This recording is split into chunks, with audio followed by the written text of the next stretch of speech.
Calculus of variations is a branch of mathematics that focuses on the optimization of functionals, which are mathematical objects that take functions as input and return real numbers as output. Unlike traditional calculus, which deals with the optimization of functions, calculus of variations is concerned with optimizing entire functions. Functionals arise in a wide variety of applications, ranging from physics and engineering to economics and machine learning.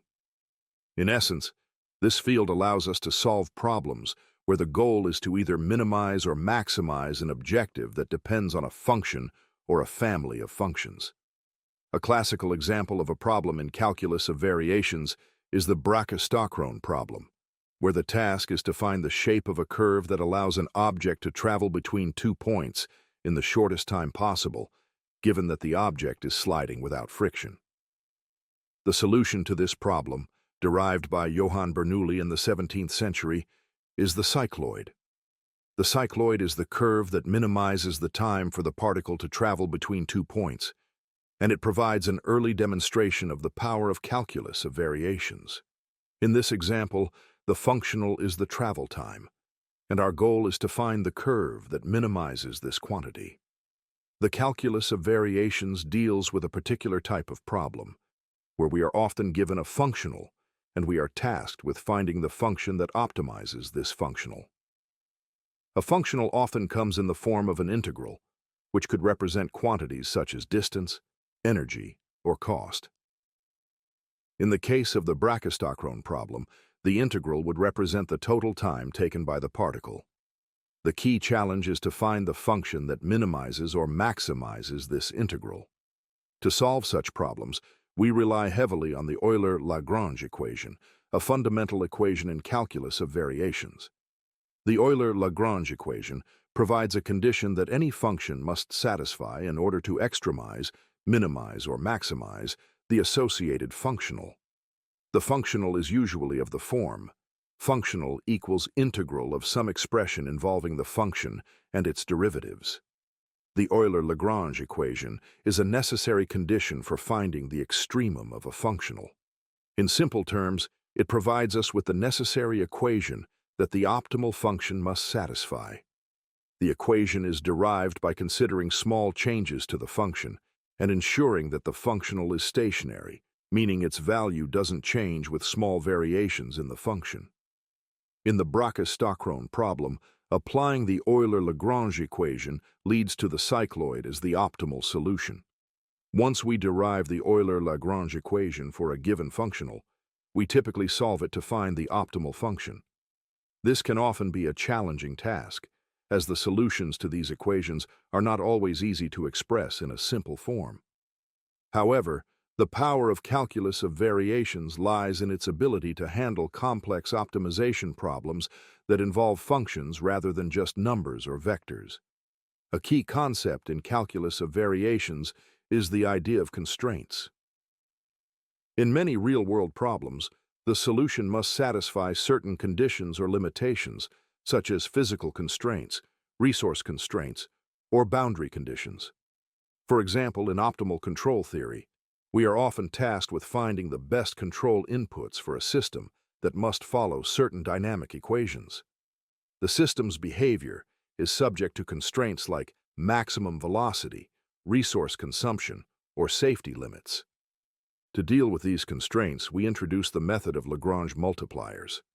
Lagrange multipliers are additional variables that allow us to incorporate constraints into the optimization problem. By introducing these variables into the functional, we transform the constrained optimization problem into an unconstrained one, which can be more easily solved. The method of Lagrange multipliers is widely used in optimization problems across various disciplines, from economics to engineering, allowing for solutions that respect physical or practical limitations. Another important aspect of calculus of variations is its connection to Hamiltonian mechanics. Hamiltonian mechanics is an alternative formulation of classical mechanics, which is often more suited to problems involving multiple variables and degrees of freedom. In Hamiltonian mechanics, the equations of motion are derived from a functional known as the Hamiltonian, which represents the total energy of the system. This formulation plays a crucial role in fields like quantum mechanics, statistical mechanics, and complex systems, where the dynamics of a system are governed by energy rather than simple position and velocity. The techniques of calculus of variations are also widely applicable in economics, particularly in problems involving resource allocation, utility maximization, and optimal investment strategies. In economics, we often face problems where we need to determine how to allocate resources most efficiently over time, given a set of constraints. For example, the problem of maximizing a consumer's utility, given their budget and consumption constraints, can be framed as a variational problem. Similarly, in investment theory, the goal might be to find the optimal investment strategy that maximizes returns while minimizing risk. The methods of calculus of variations provide a powerful framework for solving these problems and ensuring that resources are allocated in the most efficient way. In engineering, calculus of variations plays a vital role in the optimization of structural designs, particularly in problems like structural optimization and material science. In these problems, engineers are tasked with designing structures or materials that use the least amount of resources, like material or energy, while still meeting performance criteria such as strength, stability, and safety. By formulating these problems as variational problems, engineers can use calculus of variations to find the optimal designs that minimize material waste while ensuring the structure performs as required. In image processing, calculus of variations is used to solve problems like image denoising, edge detection, and image segmentation. In these applications, we aim to optimize functionals that measure the difference between a noisy image and an ideal image, or the difference between segmented regions. For example, denoising involves finding a function that minimizes the difference between the noisy image and a smooth, noise-free version. Edge detection involves finding the boundaries of objects within an image, which is formulated as a variational problem that minimizes a functional based on the gradient of the image intensity.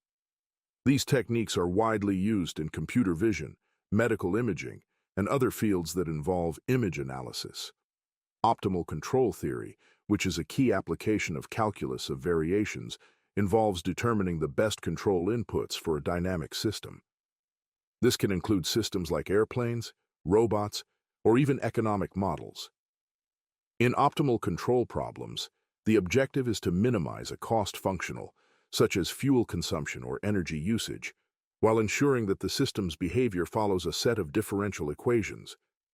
The techniques of calculus of variations allow us to derive control laws that optimize system performance over time, while respecting constraints like safety limits or physical laws governing the system's behavior. A key area of research in calculus of variations is geodesic theory, which deals with finding the shortest path between 2 points on a curved surface. Geodesics are the straight lines in curved spaces, and understanding how to find them is crucial for fields like general relativity, where the curvature of space-time affects the motion of objects. The calculus of variations provides the tools to derive the equations for geodesics, which are solutions to variational problems, where the goal is to minimize the distance between 2 points on a curved manifold. In fluid dynamics, calculus of variations is used to model and optimize the flow of fluids. For example, in problems involving the design of optimal pipe networks or the optimization of fluid transport in natural systems, variational principles help us minimize energy losses, optimize fluid distribution, and understand the flow dynamics of complex systems. By applying the methods of calculus of variations to these problems, engineers and scientists can design more efficient fluid systems that meet the required performance criteria. Finally, calculus of variations also plays an important role in machine learning and data science. In these fields, variational methods are often used in optimization algorithms that seek to minimize the error between a model's predictions and the actual data. For example, variational methods are used in variational inference, a technique for approximating complex probabilistic models that cannot be computed exactly. By applying the principles of calculus of variations, data scientists can develop more efficient algorithms for training machine learning models and improving their performance. In conclusion, calculus of variations is a fundamental area of mathematics that provides powerful methods for optimizing functionals, which are essential in a wide variety of fields. From physics and engineering to economics, image processing, and machine learning, the techniques of calculus of variations are used to solve complex optimization problems. Whether it's minimizing the time for a particle to travel between 2 points, finding the optimal control for a dynamic system, or designing efficient structures, calculus of variations offers a systematic and robust approach to understanding and solving real-world problems. Its ability to handle optimization problems involving entire functions rather than just numbers makes it an indispensable tool in modern science and engineering. Fourier transforms are one of the most fundamental tools in mathematics and physics, enabling us to break down complex signals and functions into simpler parts. These transforms are particularly valuable because they allow us to convert a signal from its original form in the time domain into a form that is easier to analyze, the frequency domain. By decomposing a signal into its frequency components, Fourier transforms help us understand the underlying structures and behaviors of signals that are otherwise complex or difficult to interpret directly. To understand the power of Fourier transforms, it's important to first understand the basic principle behind them. A Fourier transform takes a time domain signal, which represents how a system or phenomenon evolves over time, and expresses it as a sum of simpler sinusoidal functions, typically sines and cosines. Each of these functions corresponds to a specific frequency, and the Fourier transform tells us how much of each frequency is present in the signal. This process simplifies analysis because often it's easier to study the frequency components of a signal rather than its full time domain behavior. For example, imagine you are listening to music. The sound you hear is a complex waveform that varies over time, containing multiple frequencies from various instruments. If you were to perform a Fourier transform on this sound, you would separate the signal into its individual frequency components, each representing a distinct note or tone. This is extremely useful in many areas, from audio signal processing to telecommunications, as it allows for a clearer understanding of the signal's structure and easier manipulation of those components. The Fourier transform works by applying a mathematical operation to the signal, which involves analyzing how the signal behaves across different frequencies. In this process, the signal is effectively decomposed into a series of sinusoidal waves, each of which oscillates at a specific frequency. The strength or amplitude of each sinusoidal wave is proportional to how much that frequency is present in the original signal. One of the key advantages of using Fourier transforms is their ability to handle both periodic and aperiodic signals. In many real-world applications, we deal with signals that do not repeat in a regular manner, such as sound waves, electromagnetic waves, or even financial data. The Fourier transform is flexible enough to handle such signals, providing a way to analyze their frequency content regardless of whether the signal repeats or not. This makes Fourier transforms a versatile tool in fields as diverse as physics, engineering, and computer science. In signal processing, Fourier transforms play a crucial role in filtering. Imagine you're trying to clean up a signal that has unwanted noise. This noise might be present at specific frequencies, and with a Fourier transform, you can identify those frequencies. Once you know what frequencies are associated with the noise, you can remove or reduce them, effectively cleaning the signal. After the noise has been filtered out, the inverse Fourier transform can be used to convert the signal back into the time domain, where it is free of unwanted noise. This process is central to many applications, such as removing background noise from an audio recording or eliminating interference from a radio transmission. Fourier transforms are also integral to compression techniques. In image and audio compression, for example, Fourier transforms are used to break down a signal into its frequency components. These components are then analyzed to determine which are essential and which can be discarded without significantly affecting the quality of the signal. By focusing only on the important frequency components, the signal can be compressed, reducing the amount of data required to represent it. This process is key to efficient data storage and transmission, as it allows for high-quality compression of large files, such as JPEG images or MP3 audio files, while maintaining a minimal loss in quality. One of the most important applications of Fourier transforms is in communications, especially in the context of modulation and demodulation. In modern communication systems, data is often transmitted using a carrier wave that is modulated by the signal. The Fourier transform allows us to extract the original signal from the modulated carrier wave by isolating the frequencies associated with the signal. This is how radio, television, and wireless communication systems work, with Fourier transforms helping to encode and decode the signals at both the transmitter and receiver ends. Another essential application is in medical imaging. In techniques such as magnetic resonance imaging, MRI, Fourier transforms are used to convert raw data collected from the scanner into the images that doctors use to diagnose medical conditions. The data collected by an MRI scanner is not immediately in a form that can be visualized. Instead, it is in a frequency domain representation. The Fourier transform is applied to convert this data into an image, allowing physicians to analyze detailed internal images of the body. Similarly, in computed tomography, CT scans, Fourier transforms are used to reconstruct cross-sectional images of the body, enabling doctors to detect abnormalities such as tumors or fractures. Quantum mechanics also makes extensive use of Fourier transforms. In quantum theory, the wave function of a particle provides a description of its possible locations and momenta. Fourier transforms are used to convert the wave function from position space, where it describes the particle's location, to momentum space, where it describes the particle's momentum. This dual representation of a particle's state, in both position and momentum, is fundamental to quantum mechanics, allowing physicists to understand the behavior of particles at the microscopic level.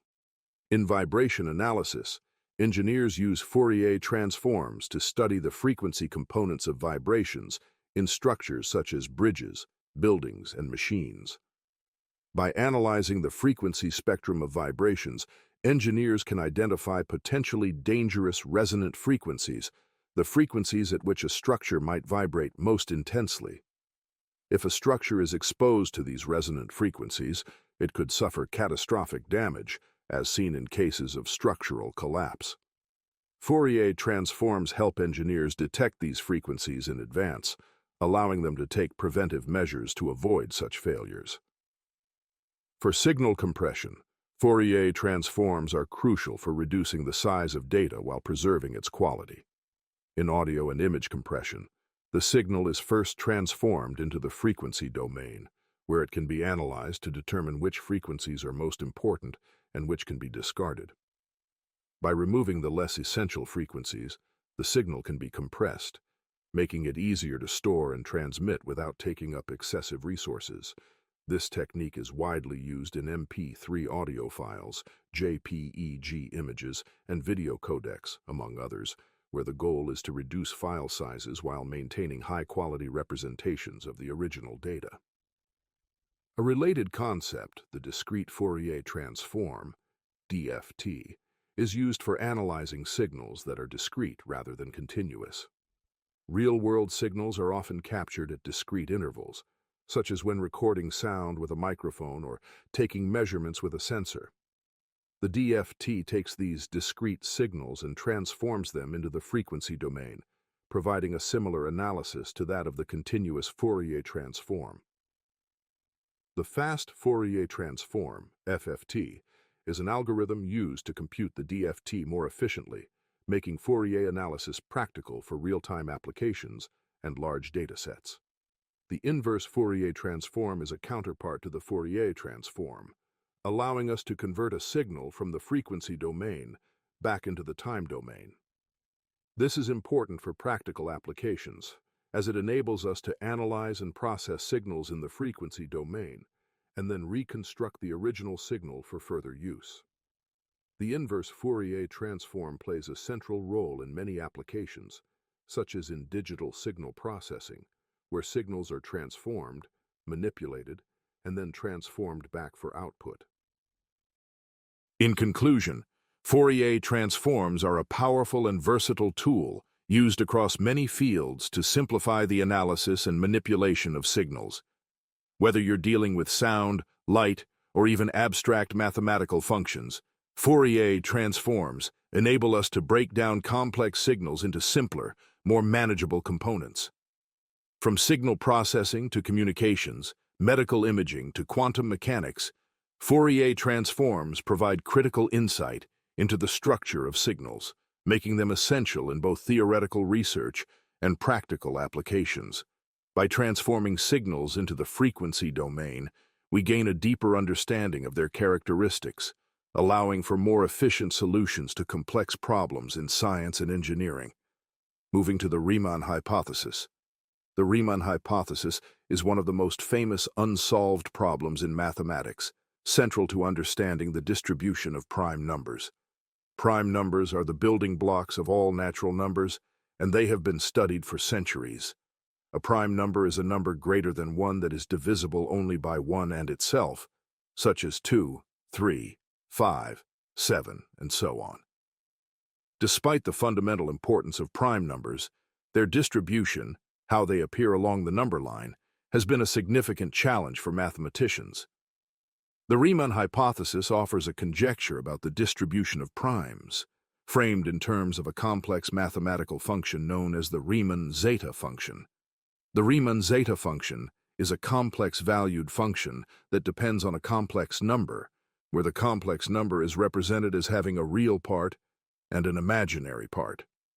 The function is defined initially for values of the complex number, where the real part is greater than 1 and can be written as an infinite sum.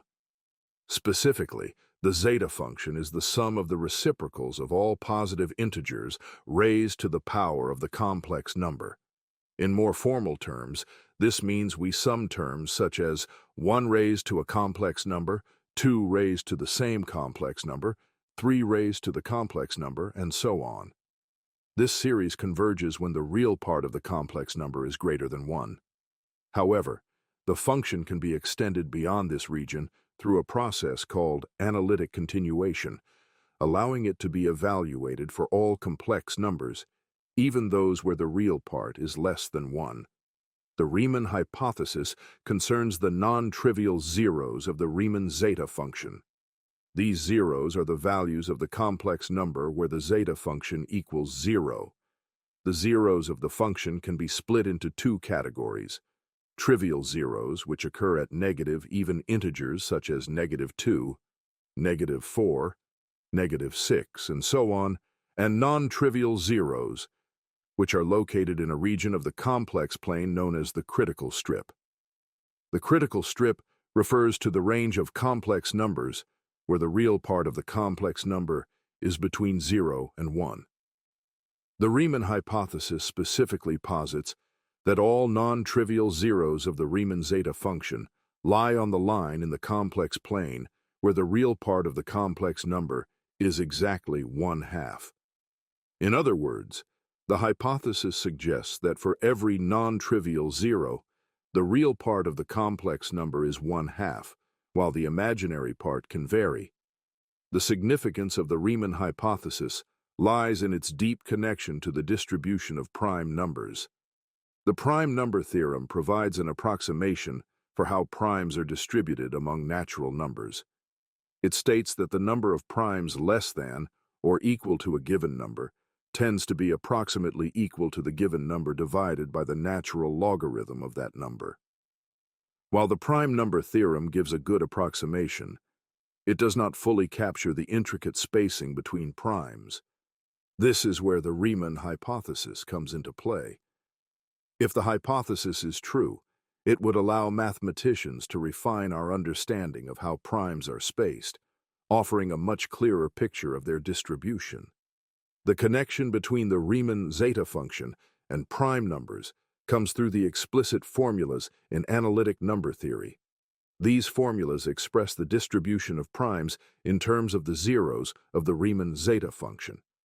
More specifically, the non-trivial zeros of the zeta function are linked to the distribution of primes in a way that, if we understood the locations of these zeros, we could predict the behavior of primes more accurately. The Riemann hypothesis, therefore, is not just a statement about the zeros of a mathematical function. It is a key to understanding the very nature of prime numbers and how they are distributed. The hypothesis was first proposed by the mathematician Bernhard Riemann in 1859. In his groundbreaking paper, Riemann suggested that the non-trivial zeros of the Riemann zeta function all lie on the line where the real part of the complex number is 1/2.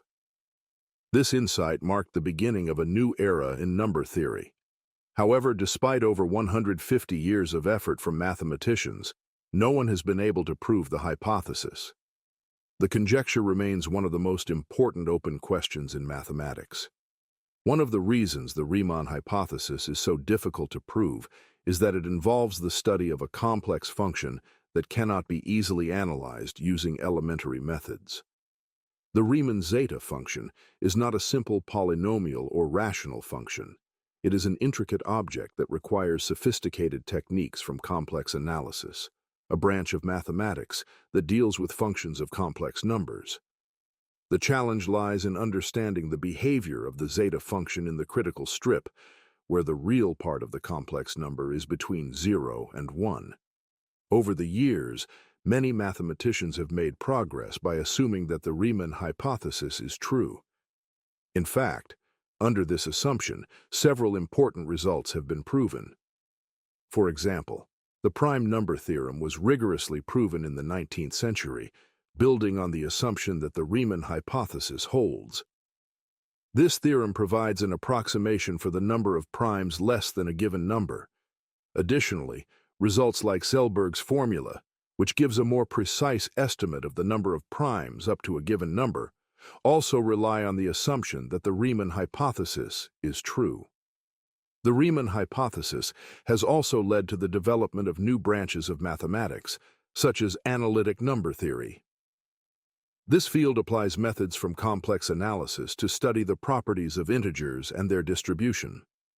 In this context, the Riemann zeta function plays a central role, and its non-trivial zeros are considered a fundamental object of study. The generalized Riemann hypothesis extends the original hypothesis to a broader class of functions known as Dirichlet L functions. These functions generalize the Riemann zeta function and have similar properties. The generalized hypothesis suggests that the non-trivial zeros of all Dirichlet L functions lie on the critical line, just as the zeros of the Riemann zeta function are believed to do. The generalized Riemann hypothesis has profound implications for number theory and other areas of mathematics. In 2000, the Clay Mathematics Institute included the Riemann hypothesis among its Millennium Prize problems, offering a prize of $1 million for a correct proof. This has motivated a new generation of mathematicians to tackle the problem. But despite extensive efforts, the hypothesis remains unproven.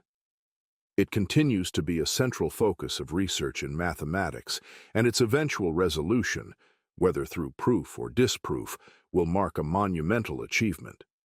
The Riemann hypothesis is not only important for number theory, but also has connections to other areas of mathematics and even physics. For example, there are connections between the zeros of the Riemann zeta function and quantum chaos, which studies the behavior of quantum systems exhibiting chaotic dynamics. Some physicists believe that understanding the Riemann hypothesis could provide insights into the quantum properties of such systems. Furthermore, the Riemann hypothesis is connected to random matrix theory, a branch of mathematics that studies the statistical properties of matrices with random entries. This theory has applications in fields as diverse as statistical mechanics, number theory, and even finance. The connection between random matrices and the distribution of prime numbers is an area of active research, and the Riemann hypothesis plays a crucial role in understanding this relationship. In conclusion, the Riemann hypothesis is a central problem in modern mathematics with profound implications for our understanding of prime numbers, number theory, and even physics. Despite extensive efforts, the hypothesis remains unproven, and its resolution will be one of the most significant achievements in the history of mathematics. Whether proven true or false, the Riemann hypothesis has already had a profound impact on mathematics and will continue to inspire mathematicians for generations to come. Moving to Lie groups and Lie algebras. Lie groups and Lie algebras are fundamental concepts in mathematics, particularly in the study of symmetries and transformations. They are central to many areas of modern mathematics and physics, especially in the context of differential equations, quantum mechanics, and the theory of relativity. The concepts are named after the Norwegian mathematician Sophus Lie, who first introduced them in the 19th century. Lie groups and Lie algebras provide a way to study continuous symmetries and the structure of transformation groups, making them indispensable tools in both pure and applied mathematics. A Lie group is a group that is also a smooth manifold. In simple terms, a Lie group is a set of objects that can be combined, as per the group operation, in a way that is compatible with smooth continuous transformations. The key idea is that a group is a set equipped with an operation that satisfies four conditions: closure, associativity, the existence of an identity element, and the existence of inverses. A Lie group adds the condition that the group is also a smooth manifold, meaning that the operations within the group, multiplying elements or taking inverses, can be done smoothly, without jumps or discontinuities. Lie groups can be thought of as describing continuous symmetries, such as the symmetries of geometric objects or the symmetries of physical systems. For example, the group of rotations in three-dimensional space forms a Lie group, as does the group of translations or the group of all invertible matrices.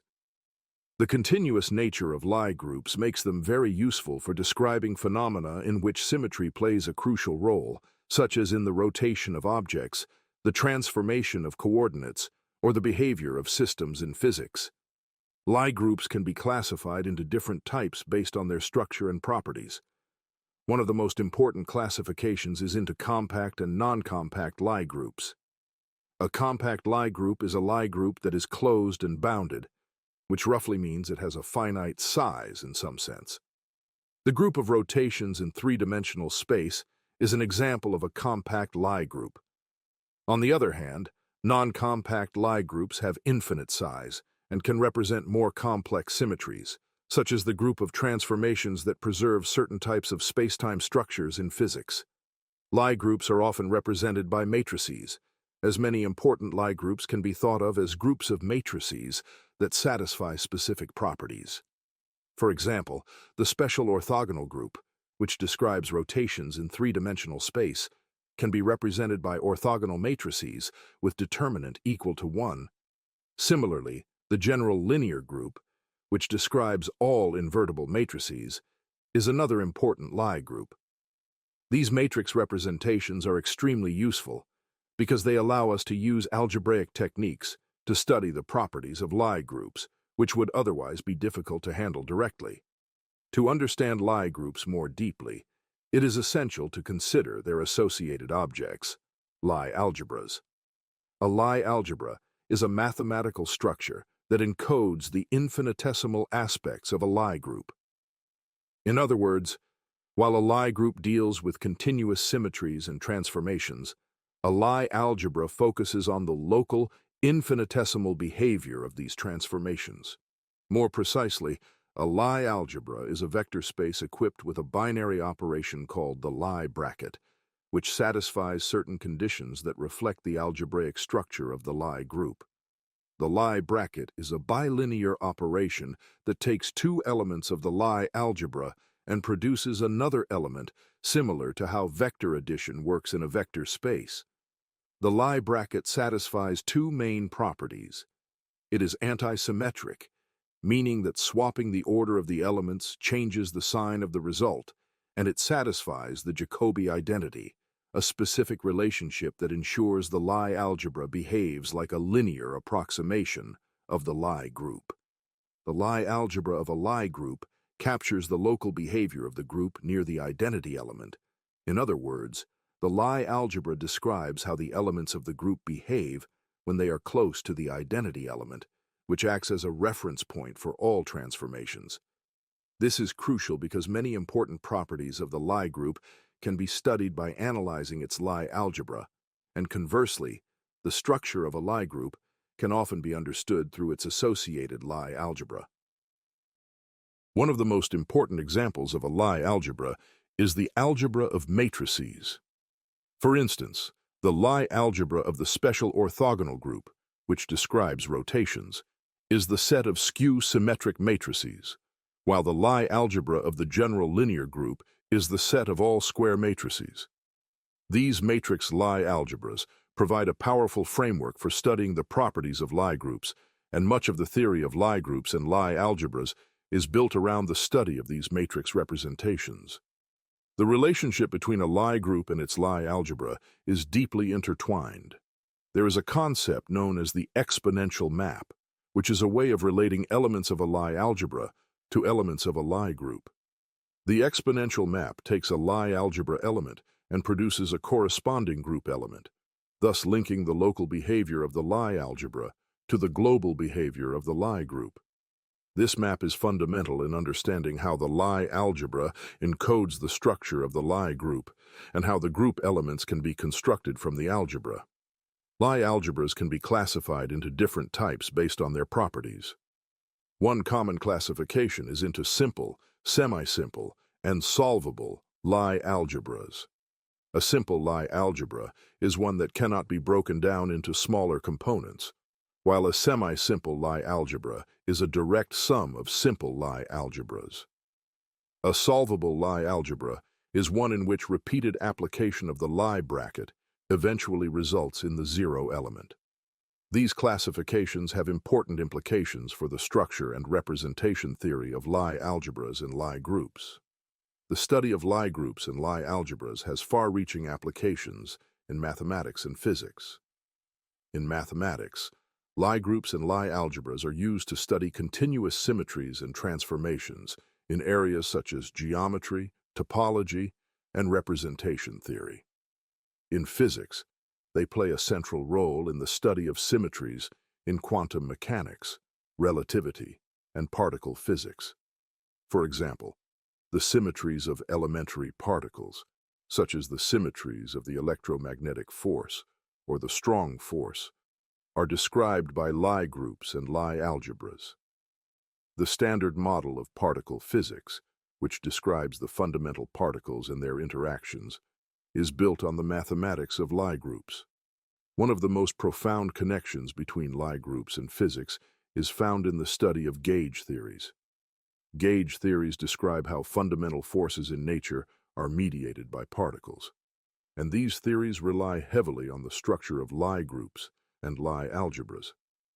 In particular, the fundamental forces of nature, gravity, electromagnetism, the weak force, and the strong force, are all described by specific Lie groups, and their interactions can be understood using the corresponding Lie algebras. For example, the electromagnetic force is described by the Lie group of U1, while the strong force is described by the Lie group of SU3. In addition to their applications in physics, Lie groups and Lie algebras also play a crucial role in the study of differential equations. In particular, they are used to classify and solve differential equations that exhibit symmetries. The theory of Lie groups and Lie algebras provides powerful tools for understanding how symmetries affect the solutions to these equations, which has applications in many areas of science and engineering. In conclusion, Lie groups and Lie algebras are fundamental structures in mathematics and physics that provide a powerful framework for understanding continuous symmetries and transformations. Lie groups describe the global behavior of symmetries, while Lie algebras capture their local infinitesimal properties. Together, these structures form the basis for much of modern mathematics and theoretical physics, and their study has profound implications for our understanding of the natural world. Complex analysis is a branch of mathematics that focuses on the study of functions of complex numbers, while real analysis deals with functions of real numbers and their properties. Complex analysis extends these ideas to the realm of complex numbers, providing a deeper understanding of mathematical structures and a wealth of powerful techniques for solving problems in both pure and applied mathematics. Complex analysis plays a critical role in fields such as physics, engineering, and number theory, offering insights into phenomena ranging from fluid dynamics to quantum mechanics. At its core, complex analysis deals with functions defined on the complex plane. The complex plane is a two-dimensional plane in which each point represents a complex number. A complex number is a number that has two parts, a real part and an imaginary part. The real part is a number that can be plotted on the familiar horizontal axis of the number line, while the imaginary part is a multiple of the imaginary unit, which is a number that squares to -1. A complex number is typically written in the form of a real number plus an imaginary number. For example, a complex number might be written as 2 plus 3 times the imaginary unit, often denoted as 2 plus 3i. Complex numbers can be visualized as points in the complex plane, with the real part of the complex number corresponding to the horizontal axis and the imaginary part corresponding to the vertical axis. This graphical representation allows complex numbers to be treated geometrically, offering a powerful visual tool for understanding their properties. One of the key features of complex analysis is the study of holomorphic functions.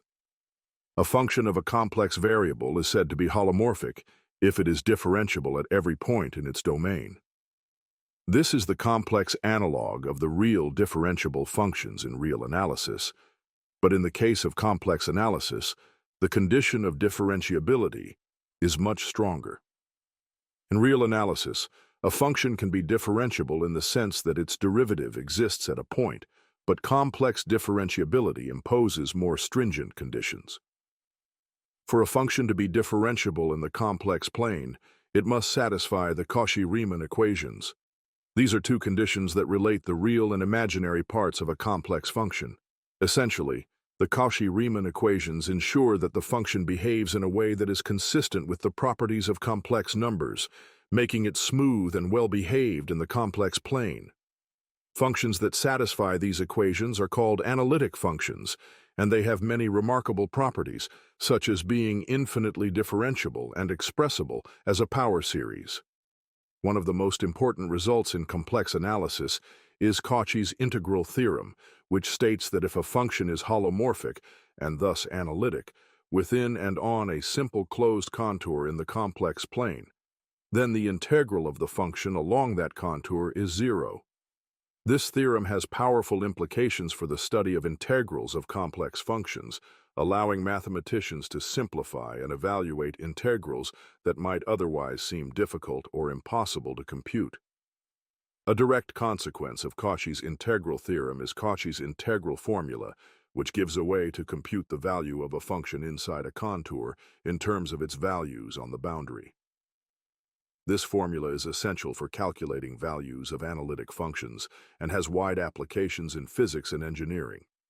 Another central concept in complex analysis is the residue theorem, which is a powerful tool for evaluating integrals of complex functions. The residue theorem relates the value of a contour integral around a closed path to the sum of the residues of the function inside the path. A residue is a measure of the behavior of a complex function near a singularity, which is a point where the function becomes undefined or behaves in an unusual way.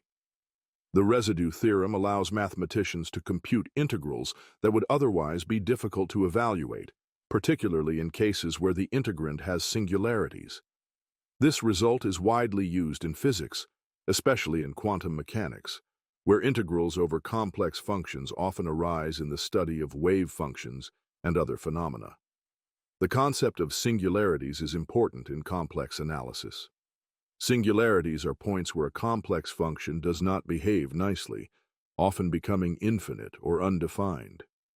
There are different types of singularities, including removable singularities, where the function can be extended to a continuous function, and poles, where the function goes to infinity in a specific manner. Another type of singularity is an essential singularity, where the function behaves in a highly irregular and unpredictable way.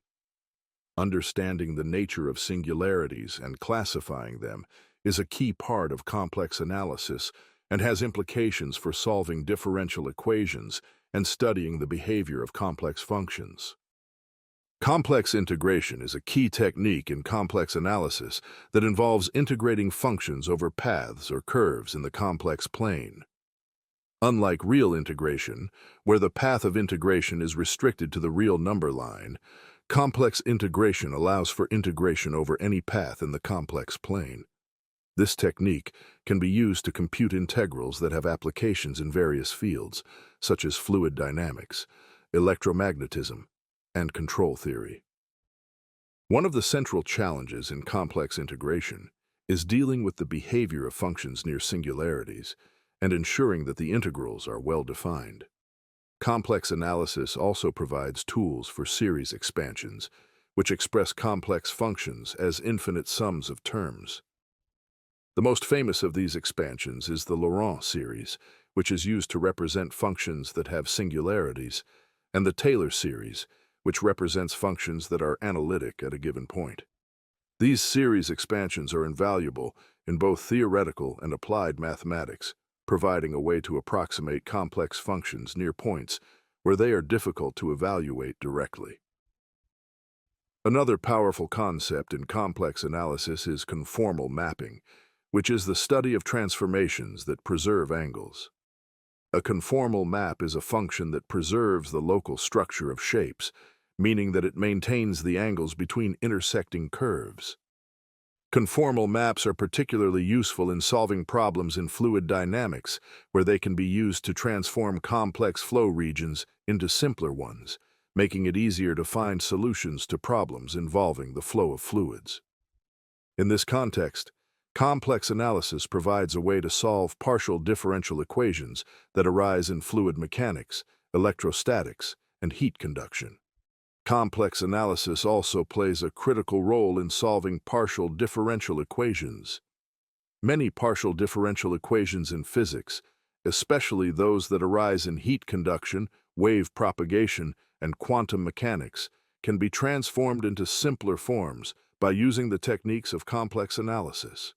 For example, the Laplace equation, which describes the behavior of temperature or potential in a region, can be solved using methods from complex analysis, providing insight into how these quantities evolve over time or space. Furthermore, complex analysis is deeply connected to group theory, a branch of abstract algebra that studies symmetries and transformations. In particular, the symmetries of certain functions or geometries can be analyzed using tools from both complex analysis and group theory. This connection has applications in areas such as quantum mechanics and crystallography, where symmetries play a crucial role in understanding physical systems and their behavior. In conclusion, complex analysis is a powerful and broad field that has applications in many areas of mathematics and science. By extending the ideas of calculus and real analysis to the realm of complex numbers, complex analysis provides a rich toolkit for solving problems in both pure and applied mathematics. The study of holomorphic functions, contour integration, residues, singularities, and series expansions offers deep insights into the nature of functions and transformations, with implications for a wide range of disciplines. Whether in physics, engineering, or number theory, complex analysis continues to be a crucial tool in advancing our understanding of the world around us. Moving to non-Euclidean geometry. Non-Euclidean geometry refers to the exploration of geometric systems that do not adhere to the principles outlined by the ancient Greek mathematician Euclid in his seminal work, Elements. Euclid's geometry, known as Euclidean geometry, is based on a set of fundamental assumptions or axioms about space and its properties. These axioms include the famous parallel postulate, which states that given any straight line and a point not on it, there is exactly one line through that point that does not intersect the original line. This assumption forms the basis of much of the mathematics and geometry developed for centuries. For over 2 millennia, Euclidean geometry was regarded as the only true description of space. But the advent of non-Euclidean geometry in the 19th century shattered this long-held belief by revealing that there are other, equally consistent ways to describe space. Non-Euclidean geometry arises by modifying or replacing Euclid's parallel postulate, leading to entirely different geometries. The two most well-known types of non-Euclidean geometry are hyperbolic geometry and elliptic geometry, each with its own distinctive properties and structures. These geometries are based on alternative assumptions about how parallel lines behave, and, as a result, offer radically different views of the world around us. In hyperbolic geometry, the parallel postulate is replaced by the idea that, given any straight line and a point not on it, there are infinitely many lines through that point that do not intersect the original line. This contrasts sharply with Euclidean geometry, where only one parallel line can exist through a point not on the original line. Hyperbolic geometry describes a space of constant negative curvature, and it can be visualized in a variety of models, such as the Poincaré disk model or the upper half-plane model. These models use the geometry of the complex plane or the upper half of a plane to represent hyperbolic space, where straight lines are depicted as arcs of circles or straight lines that are perpendicular to the boundary of the disk or the edge of the half-plane. One of the most striking characteristics of hyperbolic geometry is the behavior of triangles. In Euclidean geometry, the angles of a triangle always add up to exactly 2 right angles, or 180 degrees. However, in hyperbolic geometry, the sum of the angles of a triangle is always less than 180 degrees.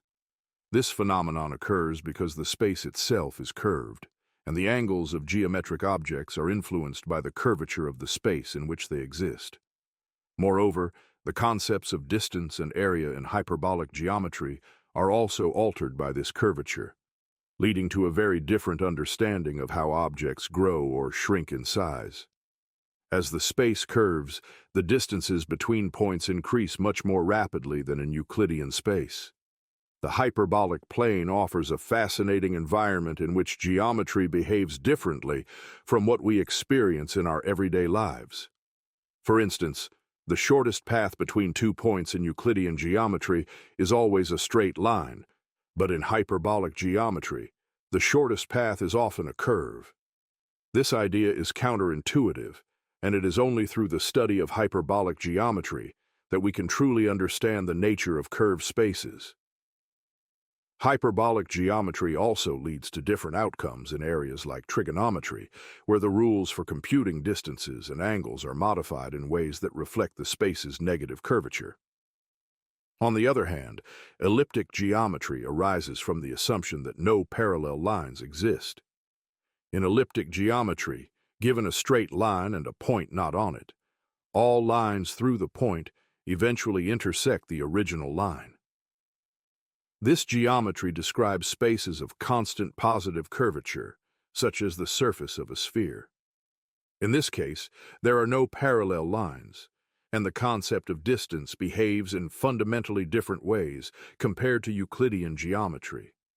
For example, great circles, which are the shortest paths between 2 points on the surface of a sphere, serve as the straight lines in elliptic geometry.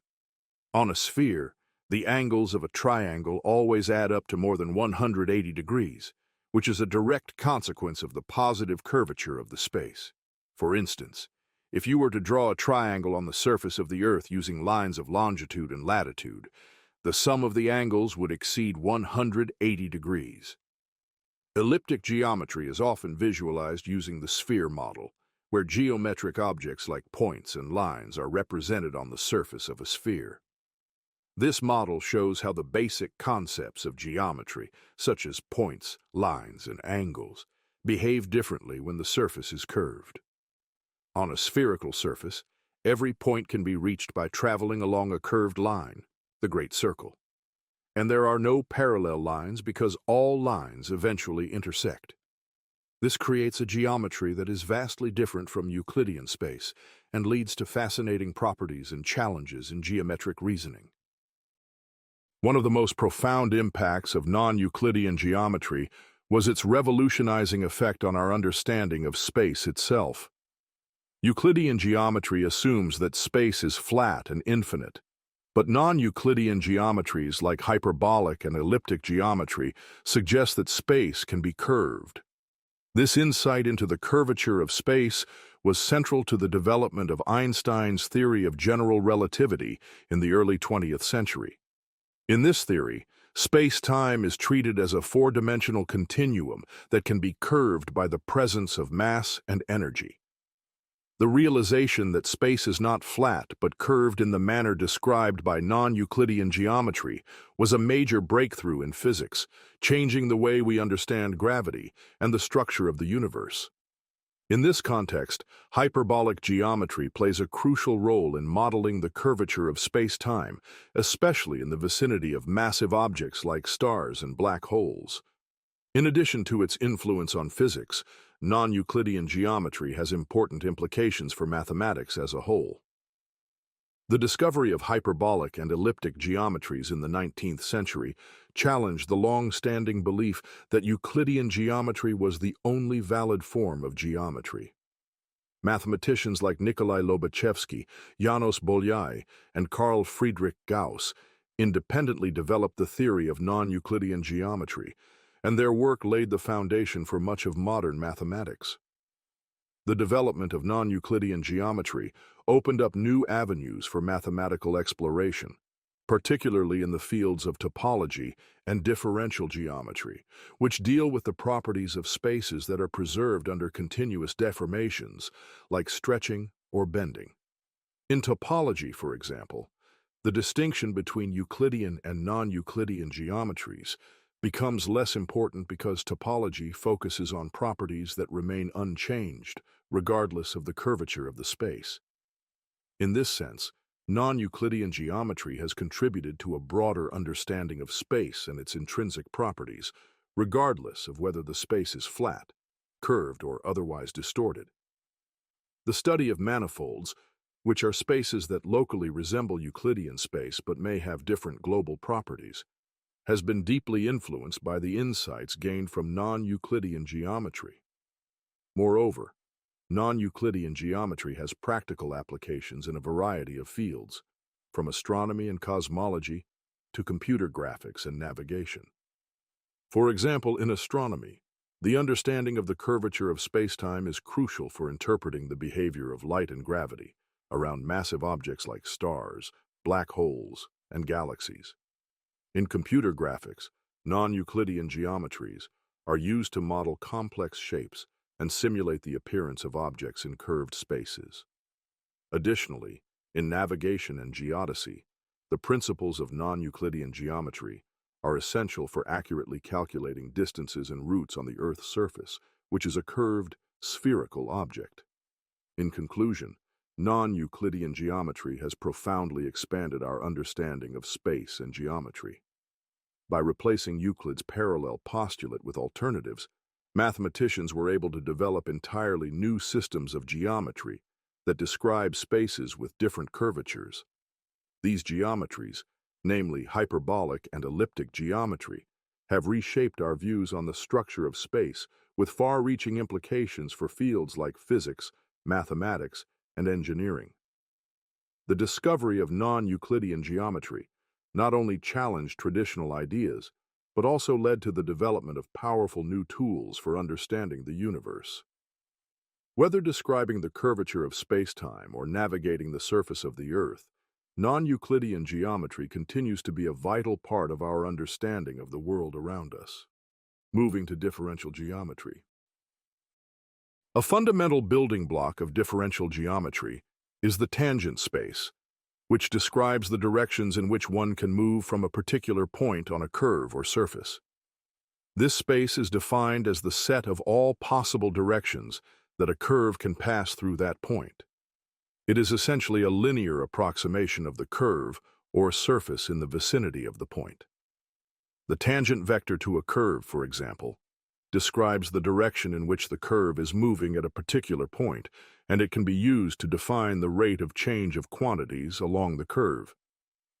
The tangent space provides the foundation for many concepts, including the study of vectors, covariant derivatives, and differential forms. One of the most important tools in differential geometry is differentiation, which allows mathematicians to study the properties of curves and surfaces at a local level. In Euclidean geometry, we are accustomed to straight lines, where the shortest path between 2 points is always a straight line. However, in more general curved spaces, the concept of a straight line is replaced by a curve that represents the shortest path between 2 points in that space. These geodesics are the generalization of straight lines in curved spaces and are fundamental to understanding the intrinsic geometry of spaces. For example, in spherical geometry, the shortest path between 2 points on the surface of a sphere is along a great circle. Curvature itself is a central object of study in differential geometry. There are various types of curvature that describe different aspects of the way that a curve or surface bends. For a curve, the curvature is defined as the rate at which the direction of the tangent vector changes as you move along the curve. It is a measure of how quickly the curve is bending. A straight line has zero curvature, while a circle has constant curvature, and more complicated curves will have varying curvature along their length. For surfaces, there are multiple types of curvature that describe how the surface bends in different directions. The two most important types of curvature for a surface at a point are the Gaussian curvature and the mean curvature. The Gaussian curvature is defined as the product of the two principal curvatures of the surface, which correspond to the maximum and minimum curvatures in different directions at the point. The mean curvature, on the other hand, is the average of these two principal curvatures and provides a measure of how the surface bends overall. The behavior of curvature on surfaces and higher dimensional objects is a key part of understanding their geometric properties. An essential aspect of differential geometry is the study of manifolds, which are mathematical objects that generalize the concept of curved surfaces. A manifold is a space that, on small scales, looks like Euclidean space, but may have a more complex global structure. The surface of the Earth, for instance, is a two-dimensional manifold because locally it looks flat, like the plane, but globally it is curved, like a sphere. Manifolds can be of any dimension, and they play a central role in many areas of mathematics and physics. A two-dimensional manifold may represent a surface like a sphere or a torus, while a four-dimensional manifold could represent space-time and general relativity. The properties of manifolds are explored using tools like tensors and differential forms, which allow for the description of geometric quantities such as distance, volume, and curvature in a way that does not depend on a particular coordinate system. The metric tensor is one of the most important objects in differential geometry. It is used to define the notion of distance on a manifold and plays a central role in understanding the geometry of curved spaces. The metric tensor defines an inner product on the tangent space at each point of the manifold, and it allows us to calculate important quantities like distances, angles, and volumes. The study of curvature on a manifold is further enriched by the introduction of the connection, which provides a way to compare vectors at different points on the manifold. Because manifolds can be curved, it is not always possible to directly compare vectors at different locations. A connection enables the comparison of vectors along a curve on the manifold, providing a way to describe how vectors change as they are moved from one point to another. The covariant derivative is the most important operation that uses a connection, and it describes how a vector field changes as one moves along a curve in the manifold. This is crucial for understanding the behavior of geometric quantities in curved spaces. The theory of Riemannian geometry is closely related to differential geometry and deals with the study of manifolds equipped with a Riemannian metric, which allows the calculation of distances and angles on the manifold. A Riemannian manifold is one where the tangent space at each point is equipped with an inner product, which varies smoothly from point to point. This smooth variation is crucial for understanding the local geometry of the manifold. The Riemann curvature tensor is a key tool in studying the curvature of Riemannian manifolds. It describes how the geometry of a manifold is influenced by its curvature, and it is central to the formulation of Einstein's theory of general relativity. In general relativity, space-time is modeled as a four-dimensional manifold with a Riemannian metric that encodes the curvature of space-time. The curvature of space-time is influenced by the presence of mass and energy, and it is this curvature that governs the motion of objects within space-time. In Einstein's theory, the paths of objects moving through space-time follow the geodesics of the manifold, which are the natural extensions of straight lines in curved space. The Einstein field equations, which describe the relationship between the curvature of space-time and the distribution of mass and energy, are expressed in terms of the Riemann curvature tensor and the metric tensor. Differential geometry also plays a critical role in the study of string theory, where the fundamental objects are modeled as one-dimensional strings that move through higher-dimensional manifolds. In string theory, the geometry of the underlying space-time manifold dictates the behavior of the strings and the fundamental forces of nature.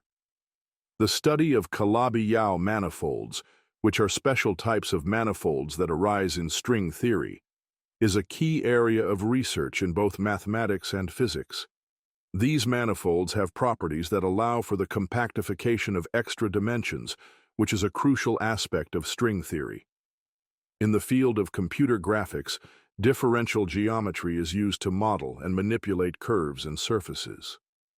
The study of smooth surfaces, such as the surfaces of 3D objects, relies on differential geometry to understand how surfaces bend, twist, and deform. Techniques from differential geometry are used in surface rendering, where the shape and texture of 3D objects are computed based on their underlying geometry. In shape analysis, differential geometry is used to compare and classify objects based on their geometric properties, such as curvature and the topology of their surfaces. In summary, differential geometry is an essential and powerful area of mathematics that provides a framework for understanding the intrinsic properties of curves, surfaces, and higher-dimensional spaces. By combining calculus with geometric reasoning, differential geometry allows us to explore the curvature and structure of spaces, whether in the context of simple curves or complex manifolds. From its foundational applications in general relativity and string theory, to its role in modern physics, computer graphics, and shape analysis, differential geometry continues to be a central tool in both theoretical and applied mathematics. Its ability to describe the geometry of curved spaces offers profound insights into the nature of the universe and the objects within it.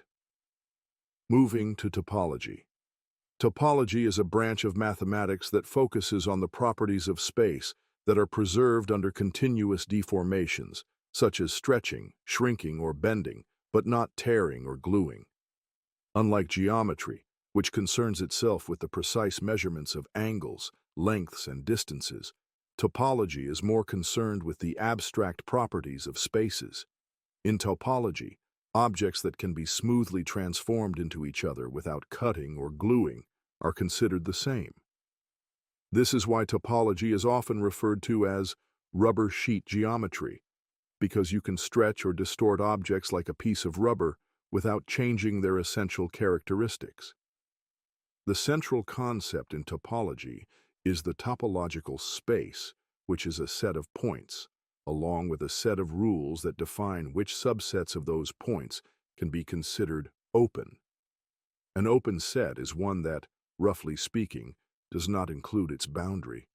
The idea of open sets is foundational because it helps define the structure of the space and determines how the points within the space are connected or related to each other.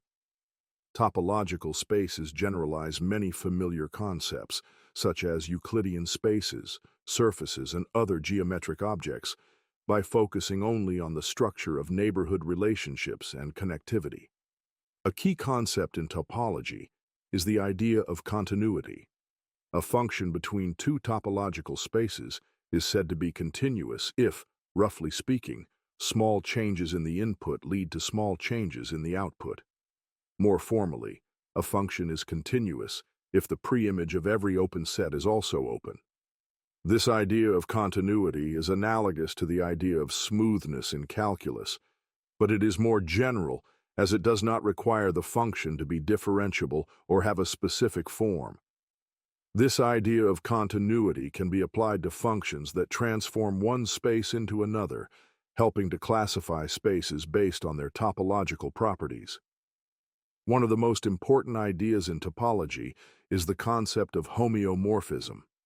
Two topological spaces are said to be homeomorphic if there exists a continuous function between them that has a continuous inverse. In other words, the spaces can be deformed into each other without any cutting or gluing. For example, a circle and an ellipse are homeomorphic because one can be continuously deformed into the other. However, a circle and a square are not homeomorphic because no continuous deformation can turn one into the other without tearing or gluing. Homeomorphism is a central concept in topology because it allows mathematicians to classify spaces based on their intrinsic topological properties rather than their geometric form. Another important concept in topology is connectedness. A space is connected if it cannot be divided into two disjoint, non-empty open subsets. In other words, there is no way to separate the space into two distinct parts that do not touch or overlap. A simple example of a connected space is the surface of a sphere, where any 2 points on the surface can be connected by a path. On the other hand, two separate spheres are not connected because there is no way to travel between the two without leaving the space. Connectedness is an important property because it helps classify spaces in terms of how their points are related to each other and whether there are holes or separations in the space. A related concept is compactness, which describes a space that is, in some sense, small or contained. A space is compact if every open cover has a finite subcover. This means that given a collection of open sets that cover the entire space, it is always possible to find a finite number of those sets that still cover the space. Compactness is a fundamental property in topology because it ensures that certain important properties hold in the space, such as the fact that every continuous function defined on a compact space is bounded and attains a maximum and minimum. The idea of compactness is closely related to the concept of boundedness in Euclidean space, but it applies to more abstract spaces. Another critical idea in topology is homotopy. Two functions are said to be homotopic if one can be continuously deformed into the other. Homotopy is a way to study the shapes of spaces by examining the ways that functions can change over time. For example, a circle can be contracted to a point by continuously shrinking it, which means that the circle is homotopic to a point. In contrast, a figure 8 cannot be contracted to a point without tearing, so it is not homotopic to a point.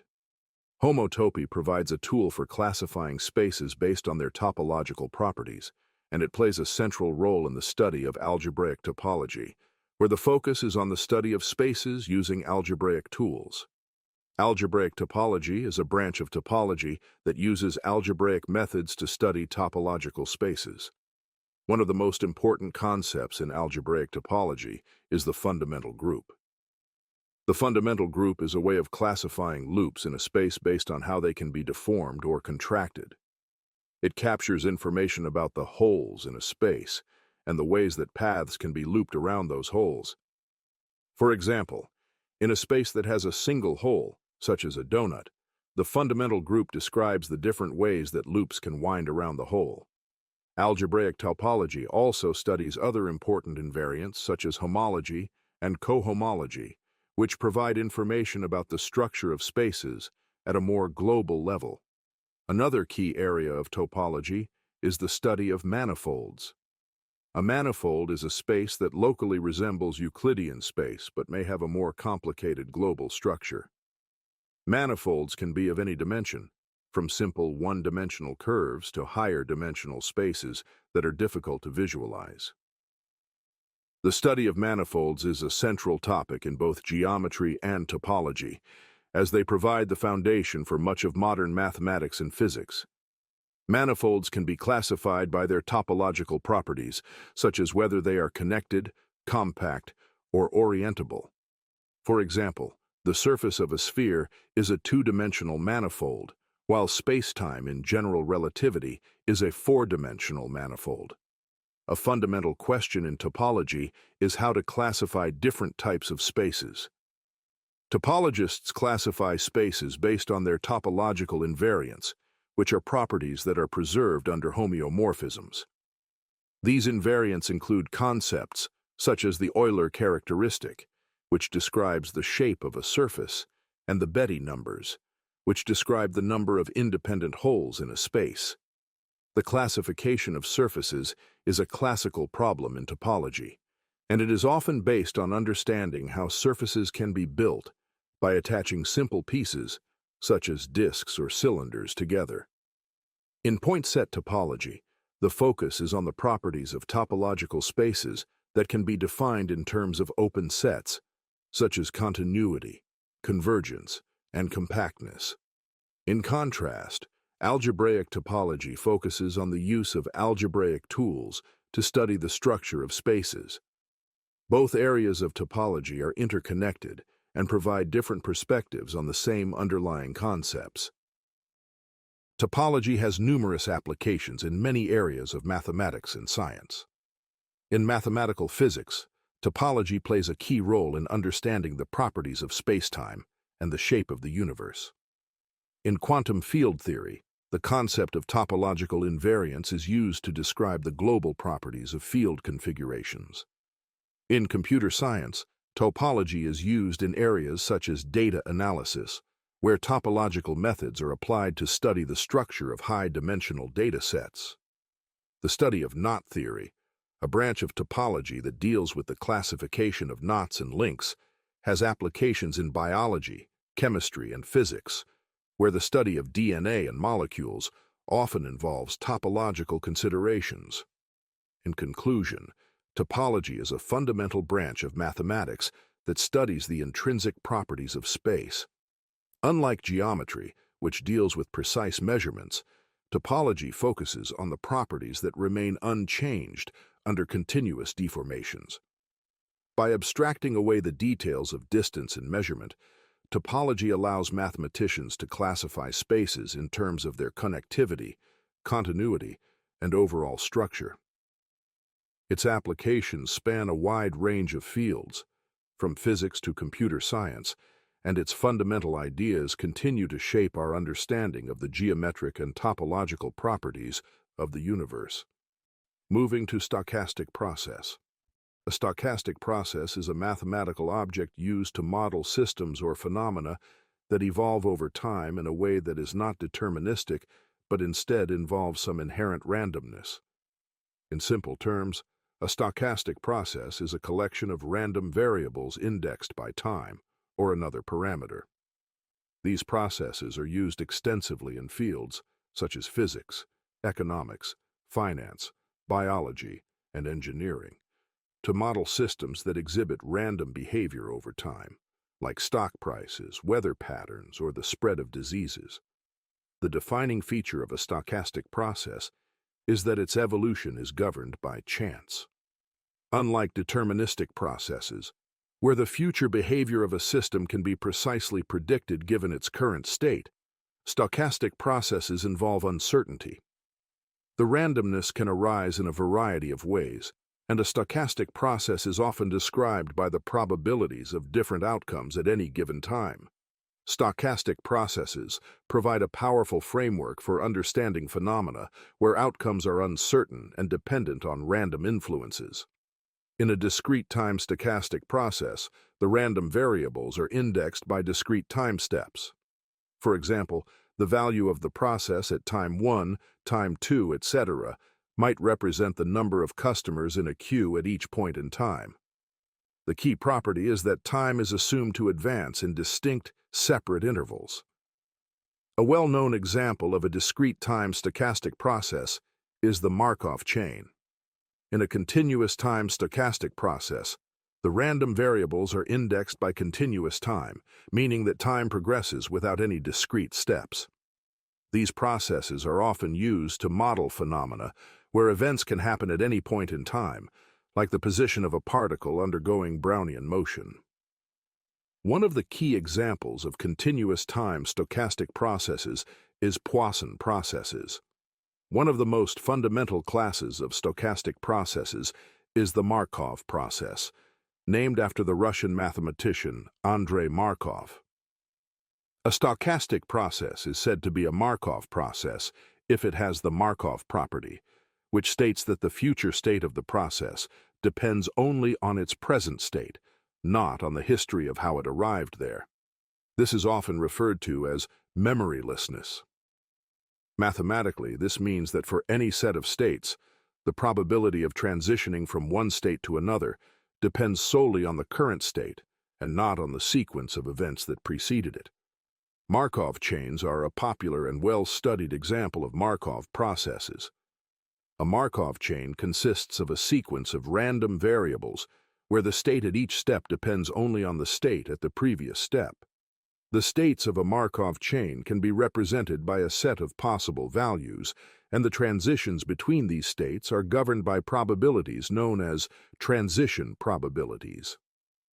Markov chains have applications in many fields such as modeling queuing systems, genetic sequences, and even board games like chess and Monopoly. Another important class of stochastic processes is Brownian motion, which is a continuous time stochastic process that models the random motion of particles suspended in a fluid. Brownian motion is named after the botanist Robert Brown, who observed the erratic movement of pollen grains in water under a microscope. Mathematically, Brownian motion is modeled as a random walk in continuous time, where the position of a particle at any time is a random variable with continuous paths. It is a fundamental process in probability theory and statistical mechanics, with applications in finance, as a model for stock prices, and physics. A related concept to Brownian motion is the random walk, which is a simpler discrete time version of Brownian motion. In a random walk, a particle starts at a certain position, and at each time step, it moves either left or right by a fixed amount, with probabilities of moving in each direction. As the number of steps increases, the position of the particle tends to spread out and the process becomes more random. Random walks are used in various fields, including statistical physics, computer science for random algorithms, and finance. A Poisson process is another widely used stochastic process, primarily in the context of modeling the occurrence of random events over time. A Poisson process is a continuous time process where events occur at a constant average rate, but the exact timing of each event is random. The key property of a Poisson process is that the number of events that occur within a fixed time interval follows a Poisson distribution, and the number of events occurring in disjoint time intervals is independent. Poisson processes are used to model many real-world phenomena, such as the arrival of customers at a service center, the decay of radioactive particles, and call arrivals in telecommunications. One of the most common applications of the Poisson process is in queuing theory, where it is used to model the number of customers arriving at a service station. In some stochastic processes, particularly those involving continuous time, it becomes necessary to develop the tools of stochastic calculus. Stochastic calculus extends the techniques of traditional calculus to handle random processes. The most well-known form of stochastic calculus is ITO calculus, which is used to model the behavior of processes like Brownian motion. Stochastic calculus plays an essential role in financial mathematics, particularly in the modeling of stock prices and the pricing of financial derivatives. The famous Black-Scholes model, which is used to determine the price of options in financial markets, is based on stochastic calculus. In this model, the price of an asset is assumed to follow a stochastic differential equation, which describes how the asset's price changes over time due to both deterministic factors and random fluctuations. The key difference between stochastic calculus and regular calculus is the presence of the stochastic term, which accounts for the randomness in the system. In this context, the changes in the value of a process are described by differential equations that include random noise, usually modeled by Brownian motion or Wiener processes. Stochastic processes have a wide range of applications in various fields, from finance to biology to physics. In finance, stochastic processes are used to model stock prices, interest rates, and other financial assets. One of the central questions in finance is how to model the future evolution of asset prices and stochastic processes, particularly those based on Brownian motion and random walks, provide a framework for this. In queuing theory, stochastic processes are used to model systems where customers arrive and are served by a server, such as call centers, computer networks, and manufacturing systems. The arrival of customers and the time taken to serve them are typically modeled as random variables, and stochastic processes allow for the analysis of these systems under different conditions, such as waiting times and system efficiency. In biology, stochastic processes are often used to model phenomena such as the spread of diseases, population dynamics, and genetic variation. For example, genetic drift can be modeled using random processes that describe the fluctuations in the frequency of alleles in a population over time. Similarly, the spread of epidemics can be described using stochastic models that account for the random nature of disease transmission. In physics, stochastic processes are used to describe systems that evolve in an unpredictable manner, such as the behavior of molecules in a gas or the motion of particles in a fluid. The study of Brownian motion and other random phenomena has played a crucial role in the development of statistical mechanics and thermodynamics.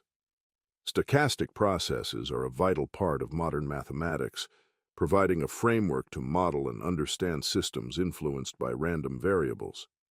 From modeling the fluctuations of stock prices to the behavior of particles in physics, stochastic processes offer powerful tools for analyzing uncertainty and randomness. The field has deep connections to other areas of mathematics, such as probability theory, differential equations, and statistical mechanics, and continues to play an important role in various scientific disciplines.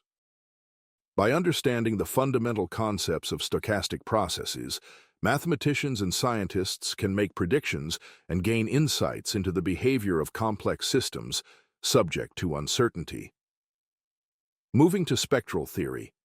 Spectral theory is a central branch of mathematics that focuses on the study of operators and their spectra, which are fundamental in various fields, including functional analysis, quantum mechanics, and differential equations. The core idea behind spectral theory is to understand how operators, particularly linear operators, behave when applied to vectors or functions. The behavior of these operators is encoded in their spectrum, which is the set of values that describes the possible outcomes of applying the operator. Spectral theory provides tools to study these operators and the structures that emerge from them, giving insight into the nature of different mathematical and physical systems. At the heart of spectral theory is the spectrum of an operator. The spectrum of an operator consists of all the values for which the operator is not invertible or does not exhibit a simple, predictable structure. In simpler terms, it tells us about the problematic values where the operator doesn't act as expected. The spectrum can include eigenvalues and more complex entities like continuous spectra, depending on the nature of the operator and the space on which it acts. This spectrum is often broken into discrete and continuous parts, each describing different types of behavior in the operator. The eigenvalues, which correspond to the scaling factors that an operator applies to certain vectors or functions, are one of the key features of the spectrum. The spectrum itself can reveal a great deal about the properties of the operator. For example, in the context of matrices, which represent finite-dimensional linear operators, the spectrum consists of the set of eigenvalues, which can be found by solving the characteristic equation. If a matrix is diagonalizable, its eigenvalues give us a clear picture of how the matrix acts on the space. If the matrix is not diagonalizable, the spectrum still provides valuable information about its structure, including generalized eigenvectors. In infinite-dimensional spaces, spectral theory takes on a more complex form, especially in functional analysis, where the objects of study are operators acting on function spaces. In these cases, the spectrum of an operator may be more intricate, and the tools used to study it are more advanced. One of the most important classes of operators in infinite-dimensional spaces is the self-adjoint operator. A self-adjoint operator is one that is equal to its own adjoint, and these operators have several important properties, such as having a real spectrum and the existence of a complete set of eigenfunctions. Self-adjoint operators are crucial in many areas of mathematics, particularly in quantum mechanics. In this context, operators represent physical observables, like momentum or energy, and their spectra correspond to the possible measurement outcomes.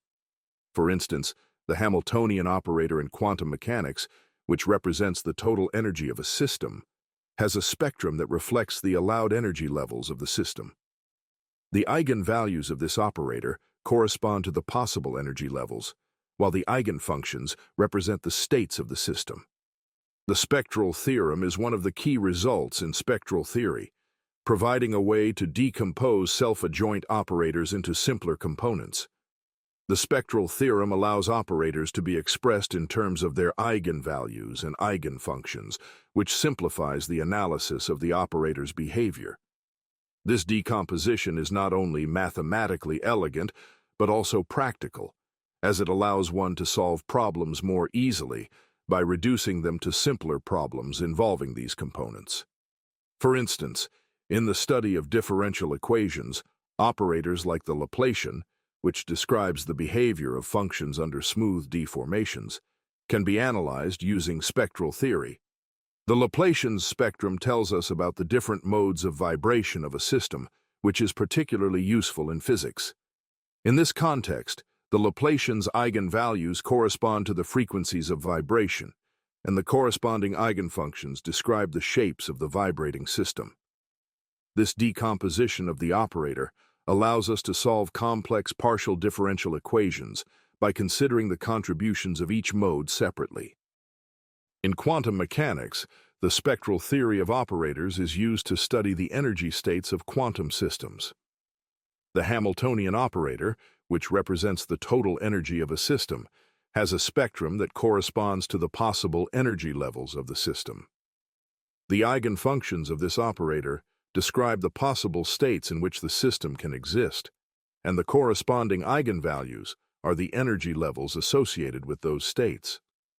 This is critical in understanding the behavior of quantum systems, such as atoms, molecules, and particles, and is foundational in the study of quantum mechanics. One of the challenges in spectral theory, particularly in infinite-dimensional spaces, is dealing with the continuous spectrum. In the case of matrices, the spectrum is discrete, consisting of distinct eigenvalues.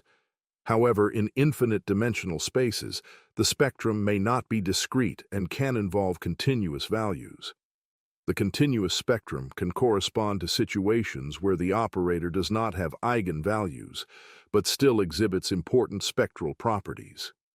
An example of such an operator is the differential operator, which can have a continuous spectrum related to the frequencies of a system.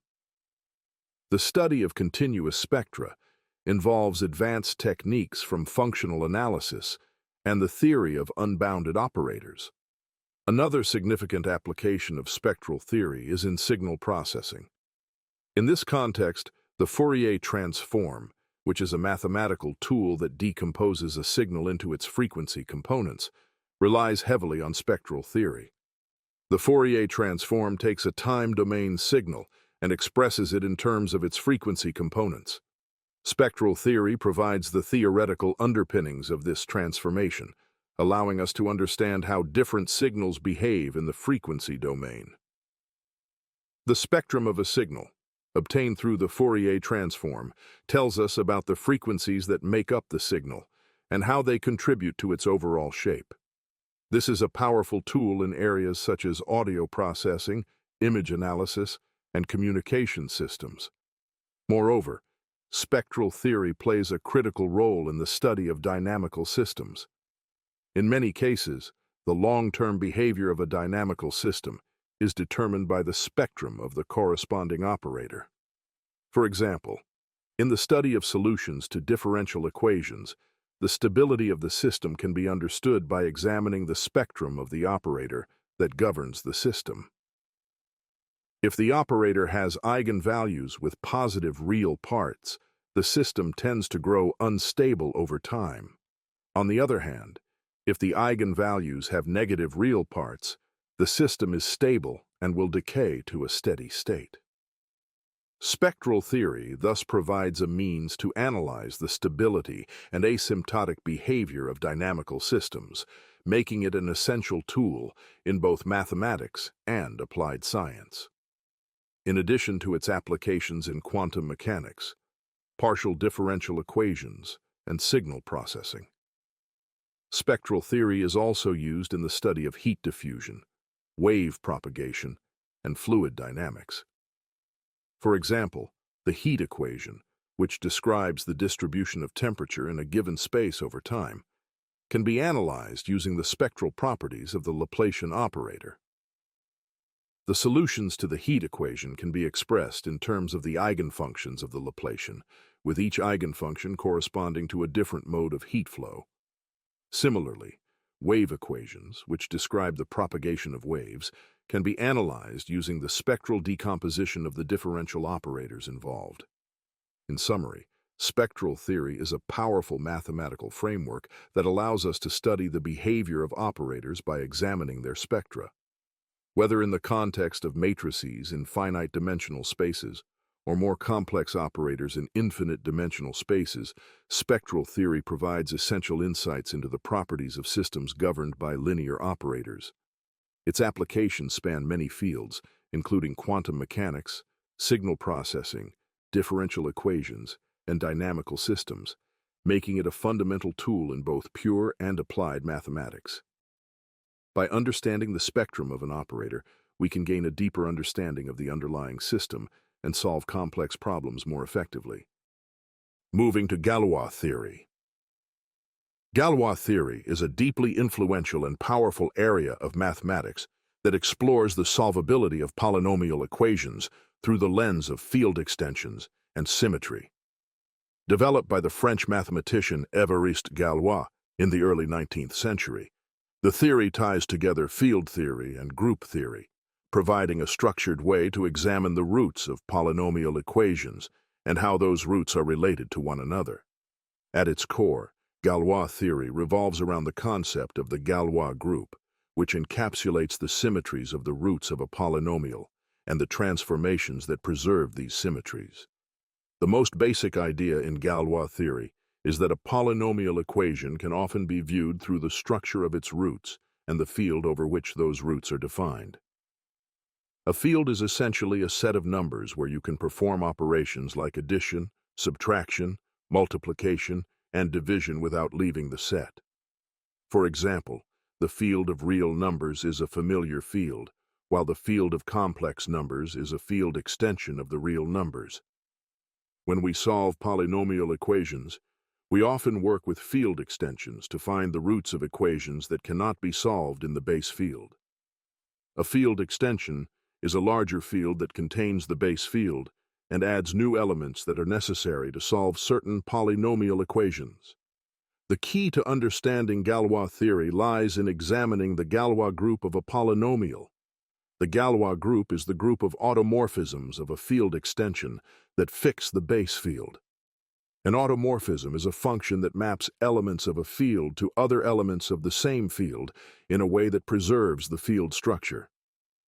The Galois group encodes the symmetries of the polynomial's roots, telling us how the roots can be permuted or transformed while preserving the structure of the equation.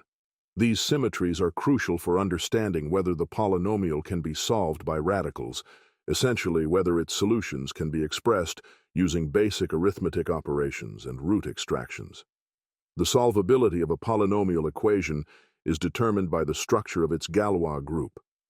In particular, the Galois group provides a way to understand whether a polynomial's roots can be expressed in terms of elementary operations, or if a more sophisticated approach is required. If the Galois group is a solvable group, meaning that it can be broken down into simpler subgroups, then the polynomial can be solved using radicals. On the other hand, if the Galois group is unsolvable, the polynomial cannot be solved by radicals. This was the crucial insight of Galois theory and led to the proof that certain equations, such as the general quintic equation, cannot be solved in a simple, formulaic way. One of the most celebrated applications of Galois theory is in the study of the general quintic equation, which is a polynomial equation of degree 5. Prior to Galois' work, mathematicians sought a general formula for solving quintic equations, similar to how quadratic, cubic, and quartic equations can be solved using specific formulas. Galois' theory provided the tools to prove that such a formula does not exist. The reason for this is that the Galois group of the general quintic equation is too complex for a general solution by radicals. This result was a groundbreaking discovery and marked a significant shift in algebraic thinking. It demonstrated the limitations of elementary algebra and highlighted the power of abstract concepts like field extensions and group theory in understanding the structure of polynomial equations. In Galois theory, the relationship between a polynomial's roots and its Galois group is fundamental. The roots of a polynomial are closely tied to the field extension over which the polynomial is defined. When solving polynomial equations, we often extend the field to include the roots of the polynomial. The Galois group acts on these field extensions, permuting the roots of the polynomial while preserving the algebraic structure of the field. Understanding the Galois group structure helps us determine the solvability of the polynomial and the nature of the solutions. The concept of the Galois correspondence is also a crucial part of Galois theory. The Galois correspondence establishes a one-to-one relationship between the subgroups of the Galois group and the intermediate field extensions of the base field. An intermediate field extension is a field that lies between the base field and the full field extension that contains all the roots of the polynomial. By studying the subgroups of the Galois group, we can understand the structure of these intermediate fields and how they relate to the roots of the polynomial. The Galois correspondence thus provides a powerful way to study the symmetries of polynomials and the relationships between their roots. Another key concept in Galois theory is the notion of a normal and separable extension. A field extension is said to be normal if it contains all the roots of a given polynomial, and it is separable if the polynomial does not have repeated roots. Normal and separable extensions have important properties that make them particularly useful in the study of Galois groups. In fact, Galois theory focuses primarily on the study of normal and separable extensions, as these are the most well-behaved and yield the clearest insights into the solvability of polynomial equations. For example, the Galois group of a normal and separable extension is typically easier to understand and provides a clear picture of the symmetries of the polynomial's roots. Beyond its foundational role in algebra, Galois theory has far-reaching implications and applications in many areas of mathematics and beyond.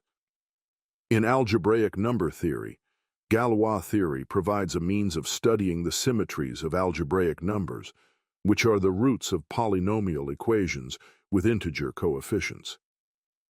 This has profound consequences for the study of Diophantine equations, which are equations that seek integer solutions. Galois theory helps to explain the structure of algebraic numbers and their relationships to one another, providing essential tools for understanding the properties of numbers and their behavior in various mathematical contexts. In algebraic geometry, Galois theory is used to study the symmetries of algebraic curves and varieties. These geometric objects are defined by polynomial equations, and their study often involves examining the Galois groups of these equations. The Galois group provides information about the geometric properties of the curve or variety, such as its symmetry group, which is a key aspect of its overall structure.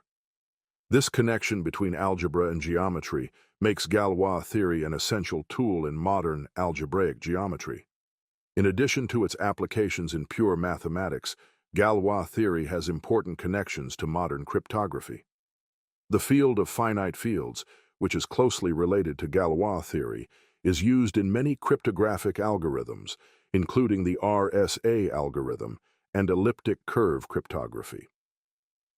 These cryptographic systems rely on the properties of finite fields and field extensions to generate secure encryption keys and to encrypt and decrypt messages. Galois theory provides the mathematical foundation for understanding the security of these cryptographic systems, which are essential for ensuring the safety of digital communications in the modern world. Galois theory also plays a significant role in the study of algebraic topology and in the study of algebraic structures in general. The concept of symmetries, which is central to Galois theory, extends beyond polynomial equations and is a key theme in many areas of mathematics. For instance, in group theory, Galois theory provides a framework for studying the symmetries of algebraic objects through the lens of groups and their actions. This has applications in areas such as representation theory, where the study of group representations allows mathematicians to understand how groups act on vector spaces. In summary, Galois theory is a central and profound area of mathematics that provides deep insights into the solvability of polynomial equations.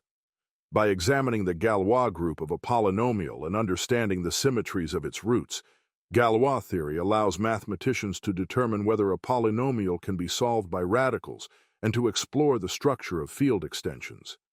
Its applications in algebra, number theory, algebraic geometry, cryptography, and other fields have made it one of the most important and influential areas of modern mathematics. Through its connection to group theory and field theory, Galois theory has transformed our understanding of algebraic equations and their solutions, and it continues to be a central part of the mathematical landscape. Now, last but not least, measure theory. Measure theory is a branch of mathematical analysis that provides a systematic approach to understanding size, length, area, and volume in more abstract settings than traditional geometry and calculus. It was developed in the late 19th and early 20th centuries to address the limitations of classical methods when dealing with more irregular and complex sets, such as sets with infinitely many points or fractal structures. Measure theory is foundational in modern probability theory, integration theory, and functional analysis, offering a rigorous way to handle functions and sets in a precise formal manner. The central concept of measure theory is the notion of a measure, which is a function that assigns a non-negative real number to subsets of a given set, representing the size or volume of those subsets. A measure is required to satisfy certain properties, the most important of which is countable additivity. This property states that if a set can be broken down into an infinite collection of disjoint subsets, the measure of the entire set must be the sum of the measures of the individual subsets. This principle ensures that the measure behaves predictably when we break sets down into smaller components, making it a powerful tool for dealing with more complex structures. The foundation of measure theory rests on the concept of a measurable space. A measurable space consists of a set, along with a sigma algebra, which is a collection of subsets of the set that are considered measurable. A SA algebra is closed under countable unions, countable intersections, and complements. In other words, if a set is in a S algebra, then any set obtained by performing these operations on it must also be in the S-algebra. The S-algebra defines the collection of subsets for which we can meaningfully talk about measures. This allows measure theory to handle sets that are not simply intervals or well-behaved geometric objects, such as sets with irregular or fractal-like structures. A classic example of a measure is the Lebesgue measure, which generalizes the concept of length, area, and volume to more complicated sets. For instance, the Lebesgue measure can be used to measure the size of irregular sets that are not easily handled by classical geometry, such as sets of points with no clear structure, or those with zero volume, such as the Cantor set. Despite its seemingly small size, the Cantor set is still an important example of a non-trivial measurable set. The Lebesgue measure provides a way of assigning a meaningful size to such sets, which classical geometry would fail to do. At the heart of measure theory is Lebesgue integration, an extension of the traditional notion of integration in calculus. In classical calculus, integration is used to compute areas under curves or the total sum of quantities over a given interval. However, this form of integration has limitations, especially when dealing with discontinuous functions or functions that behave erratically. Lebesgue integration allows us to integrate more general types of functions, including those that may have infinite discontinuities. Instead of summing over intervals, as in the classical approach, Lebesgue integration sums over the measure of the set of points where the function takes certain values. This approach to integration provides a much more flexible and powerful framework for working with complex functions and sets. Lebesgue integration is also central to one of the most important results in measure theory, the Lebesgue-dominated convergence theorem. This theorem provides conditions under which we can interchange the limit of a sequence of functions and the integral of those functions. In other words, if a sequence of functions converges in a certain sense, we can evaluate the limit of their integrals by taking the limit of the sequence first and then integrating. This result is incredibly useful in analysis, as it allows us to handle limits and integrals more easily and with fewer restrictions. It is used extensively in fields such as probability theory, functional analysis, and many branches of mathematics. Measure theory is also deeply connected to probability theory. In this context, a probability measure is a special kind of measure that assigns a value between 0 and 1 to each event in a probability space. A probability space is a mathematical model that describes a random experiment and consists of a sample space, a sigma algebra of events, and a probability measure. The probability measure assigns a probability to each event in the sample space, ensuring that the total probability of the entire sample space is equal to 1. Probability theory, which deals with the likelihood of various outcomes in random experiments, is built on the framework provided by measure theory.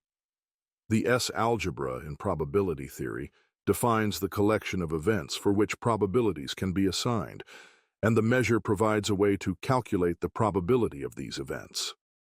In probability theory, one of the most important results is the concept of expectation, which is the average value of a random variable. The expectation is defined as an integral with respect to a probability measure and can be computed for both discrete and continuous random variables.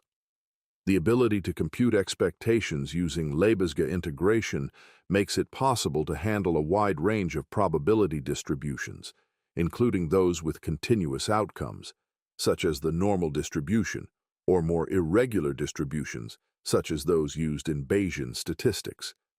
Measure theory also plays a crucial role in functional analysis, which deals with the study of functions and their properties, particularly in infinite-dimensional spaces. Functional analysis is concerned with spaces of functions and operators that act on these spaces. Measure theory provides the foundation for defining spaces of integrable functions, such as the space of square integrable functions, which is crucial in the study of Fourier analysis and the theory of distributions. These function spaces are fundamental to many areas of mathematical analysis and have applications in fields such as differential equations, signal processing, and quantum mechanics. The concept of convergence is another key aspect of measure theory. In measure theory, we often work with sequences of functions, and it is important to understand how these functions behave as they approach their limits. There are several different types of convergence that are relevant in measure theory, including pointwise convergence, almost everywhere convergence, and convergence in measure. Pointwise convergence means that the sequence of functions converges at each individual point, while almost everywhere convergence means that the sequence converges at all points, except possibly on a set of measure 0. Convergence in measure is a more general concept, where the functions in the sequence become arbitrarily close to each other in a measure-theoretic sense. These various types of convergence are critical for understanding how integrals behave under limits and for proving theorems like the dominated convergence theorem. Another important concept in measure theory is the product measure, which allows us to define measures on product spaces. A product space is the Cartesian product of two or more sets, and the product measure is a way to extend the measure from individual sets to the product of those sets. This is especially important in probability theory when modeling multiple random variables. For example, if we have two independent random variables, their joint distribution is described by a product measure. This result is fundamental in both probability theory and statistics, and has applications in areas like statistical mechanics, where systems with many interacting components are studied. Measure theory also plays a vital role in the study of random processes, such as stochastic processes. In stochastic processes, we are often interested in the behavior of random variables over time. Measure theory provides the tools to define and study random processes in a rigorous manner. It helps us understand the properties of these processes, such as their distribution functions, moments, and convergence behaviors. The framework of measure theory is essential for developing mathematical models of random phenomena in fields like finance, physics, and engineering. In conclusion, measure theory is a powerful and foundational branch of mathematics that provides a rigorous way to understand size, length, area, and volume in abstract and complex settings. It extends the classical notions of measurement to more irregular and complex sets, such as fractals, and allows for the integration of a wider class of functions. Its applications span many areas of mathematics, including probability theory, functional analysis, and mathematical physics. Through the development of key concepts like Lebesgue measure, Lebesgue integration, product measures, and convergence, measure theory has revolutionized the way mathematicians approach problems in analysis, probability, and beyond. Its influence extends to a wide range of disciplines, ensuring its place as one of the most important areas of modern mathematics.